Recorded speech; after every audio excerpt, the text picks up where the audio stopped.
All right, let's dive into this fascinating world where fashion meets science. Yeah, forget those fleeting trends you see everywhere. We're Exactly. going way back in time Yeah. to explore what's called the lost art of dress. Mm-hmm. And this movement was spearheaded by these intriguing dress Dress doctors. doctors, what a great name. They weren't actually physicians, though, No. but they did kind of have a cure for style woes. Okay. So these dress doctors were home economists, teachers, and writers, mostly women. Interesting. And they revolutionized fashion in the early 20th century. So instead of just chasing those latest fads, they were more like fashion philosophers. Yeah, exactly. Think of them as style guides, Okay, yeah. helping people create wardrobes that were beautiful and functional, Yeah. but also a reflection of their character, Interesting. is all rolled into one. Well, that's a far cry from the fast fashion frenzy we see today. Yeah, Yeah. definitely. One thing that's fascinating that our sources point out is this link between the dress doctors and the arts and crafts movement. I wouldn't have naturally put those two together. Yeah, it is interesting, but it makes sense when you think about it. Yeah. Both movements valued beauty and utility Yeah. and rejecting mass-produced items Right. in favor of well-crafted pieces. Yeah. Interesting. In fact, the dress doctors even said beautiful clothes should be contemporary art. And then they add, for everybody. So it wasn't just about dressing well, it was about making style accessible to everyone. Yeah, That's really powerful, especially considering they were active during the Great Depression and World War II times when practicality was paramount. absolutely. They were masters of making do and mending. Yeah. Imagine transforming flour sacks into dresses during the Depression, Wow. or refashioning men's suits for women during wartime. That's incredible. They saw resourcefulness as a key part of style. Yeah, resourcefulness and a whole lot of principles from what I'm seeing in these sources. Right. They had a very structured approach to dressing, didn't they? Yeah, they did. They believed in applying artistic principles like harmony, rhythm, and balance to clothing. Wow. It's like taking those rules of painting or sculpture and applying them to your wardrobe. It's hard to imagine applying artistic principles to something as personal as fashion. Did they have like a strict set of rules to follow? Think of it more as guidelines than rules. Okay. They use what they call the 5 art principles to create visually appealing and functional outfits. I see. And it wasn't about forcing everyone into the same mold. Okay. There's this great story about the Goldstein sisters. Okay.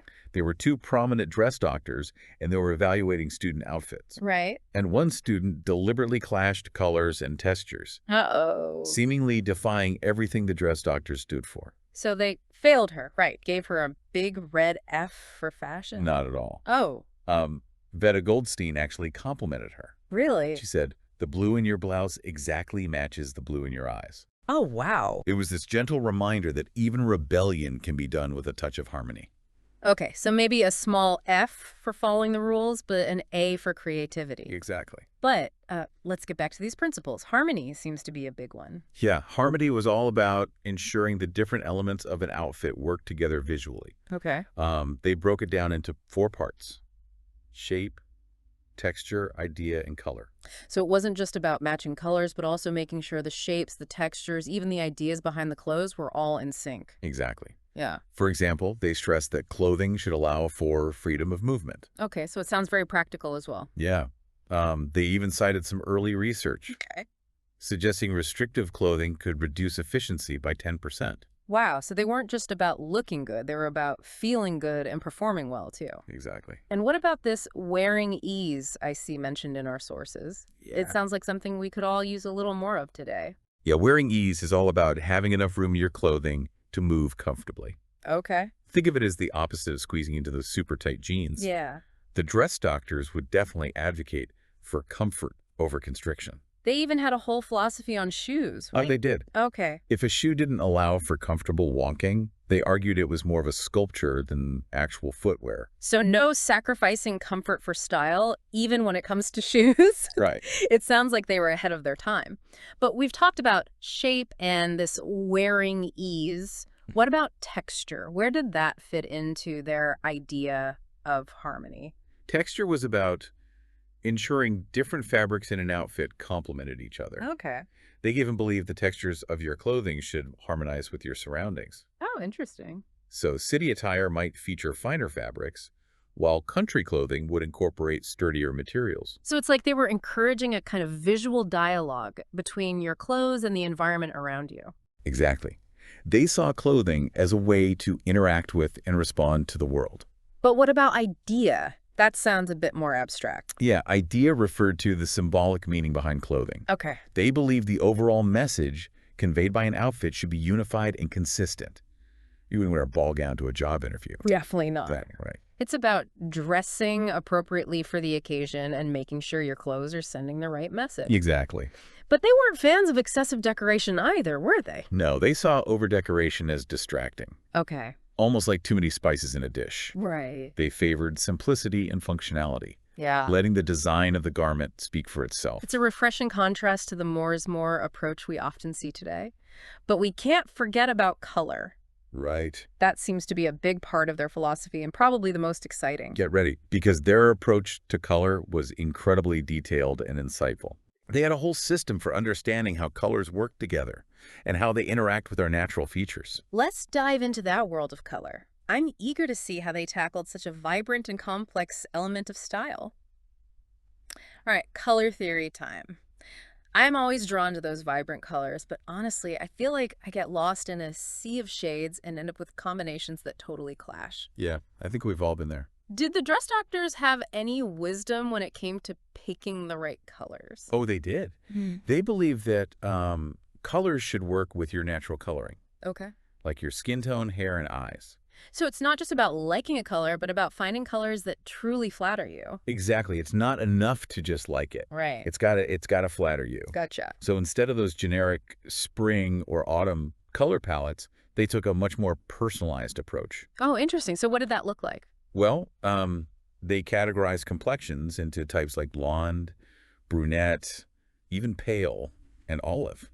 They were very observant, looking at the subtle interplay of colors in a person's features, Oh, wow. because they believed, the right colors could enhance your natural beauty, Yeah. while the wrong ones could wash you out. I can definitely relate to that. We've all had those moments where we try on a color and it just doesn't do us any favors. Did they have any tips on how to figure out which colors work best? Well, they recommended a pretty simple trick. Hold different colors up to your face and observe how they affect your appearance. Okay. Like, do they make your skin glow or look dull? Do they bring out the color of your eyes? It's about paying attention to those subtle cues. It's like a mini science experiment in your own closet. Exactly. I love that. But they also took their color theory a step further, right? Didn't they consider the psychological effects of different colors? Oh, absolutely. They were fascinated by the impact that colors can have on our moods Right. and how other people perceive us. Interesting. So warm colors like reds and oranges were seen as more stimulating and energizing, while cool colors like blues and greens were thought to be more calming. Okay, so if I want to project confidence, I should reach for a warm color. But if I'm going for a more relaxed vibe, a cool color might be a better choice. Exactly. Oh, I like it. And their color theories get even deeper. Okay, lay it on me. They also delved into, primary, secondary, and tertiary colors. Right, the building blocks of color mixing. So, like, primary colors are like the originals, red, yellow, and blue. Secondary colors you get by mixing those orange, green, violet. And then tertiary colors are where you mix a primary with a neighboring secondary color. You got it. But here's where it gets interesting. Okay. The dress doctors advised against wearing the principal colors, those primaries and secondaries in their purest, most intense forms. Wait, so no fire engine red dress or sunshine yellow top? Why not? They felt that those strong colors could overpower a person's personality. Oh, interesting. You'd notice the vibrant color first and the person wearing it second. So it's not about avoiding those colors altogether, but about finding more toned down versions. Exactly. So instead of a bright primary red, maybe opt for a softer burgundy or maroon. Okay. Adding black, gray, or white to a color can kind of soften it and make it more harmonious. It's like taking the volume down a notch to create a more sophisticated effect. Yeah, Do exactly. they have any favorite color combinations? I'm curious. They often look to nature for inspiration, just like with those textures we were talking about. Yeah. They loved how colors blended in landscapes and flowers. One example that stands out is pairing rust or henna with beige and a soft blue-gray called quimper blue. Huh. It sounds surprisingly modern. Yeah. They were ahead of their time in so many ways, but their approach to color wasn't just about finding aesthetically pleasing combinations. It was also about connecting those colors to different occasions and social settings, right? Absolutely. They believed the way we dress should reflect the context of our lives, from school to work to leisure activities. Right. They even had specific advice for young women on how to dress for school, Oh, interesting. recognizing its significance in their development. It's like they were providing a style guide for life, helping women navigate those different social spheres with confidence and grace. I'm curious to hear more about their recommendations for specific occasions. What did they have to say about dressing for school and work? So we've covered harmony and textures and even delved into the psychology of color. Yeah, it's been a fascinating journey. It has. But what about putting all this knowledge into practice? What did the dress doctors have to say about dressing for specific occasions, like school or the workplace? Well, they saw those occasions as opportunities Okay. to really communicate a message through your clothing. Interesting. So for young women in school, they stressed the importance of appropriate attire. Okay. It wasn't about being fashionable. Gotcha. It was about reflecting girls' evolving roles and their seriousness about education. That makes sense, especially considering that back then more and more girls were staying in school longer Right. and aiming for higher education. Exactly. And the dress doctors believed that what you wore could project this image of capability and focus, Right. helping those girls succeed in an academic environment. So what kind of outfits did they recommend for school? Was it all strict uniforms and no-nonsense styles? Actually, they emphasized practicality and freedom of movement above all else. Oh, okay. They suggested clothes that wouldn't hinder girls' participation in those class activities, no trailing sleeves that could get caught in a lab experiment, Right. or skirts that would make running down the hallway impossible. So comfort and functionality were key. But I imagine they also had something to say about modesty, considering the social context of the time. You're right. They strongly believed that modest dress helped girls focus on their studies and be taken seriously. Okay. It was about avoiding those distractions Yeah. and presenting oneself in a way that commanded respect. It's interesting how clothing can be such a powerful tool for navigating those social expectations Right. and shaping perceptions. Absolutely. And that extended to their advice for work attire. Okay. They wanted women to dress in a way that would help them gain respect and advance professionally. So it was about finding that balance between professionalism and still expressing your own personal style. Exactly. They recommended those tailored dresses and suits, Yeah. steering clear of anything too flashy or revealing. They even had advice for women working in retail who were on their feet all day. Right. Comfort was important. Yeah. But so was a polished professional look. After all, those women were the face of the store. It seems like they were incredibly thoughtful about all these different scenarios. They weren't just fashion advisors, they were almost like social strategists. Right. But even with all this attention to detail, they were also big advocates for thriftiness. Well, Right, those- absolutely. Yeah. They believed in making the most of what you had and avoiding unnecessary spending. They encouraged planning your wardrobe carefully, Yeah. investing in quality pieces that would last, Okay. and taking good care of your clothes to extend their lifespan. It's like they were the original proponents of sustainable fashion.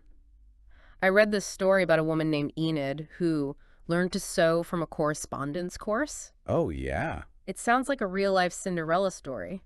Yeah, she started small, making a simple blouse, Okay. but pretty soon she was creating entire outfits Wow. that were just as stylish as anything she saw in stores. That's incredible. And her sewing skills not only saved her money, Right. but also boosted her confidence. Yeah. It even led to a romance with her boss's son. That's amazing.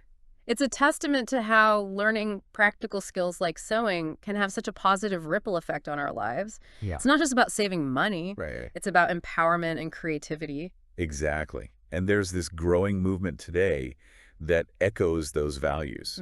Despite the popularity of fast fashion, more and more people are embracing mindful consumption and sustainable style.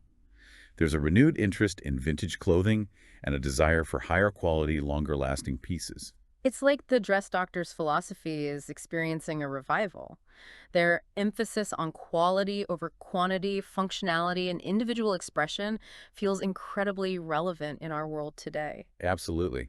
Their ideas offer a refreshing alternative to that constant pressure to chase trends. Yeah.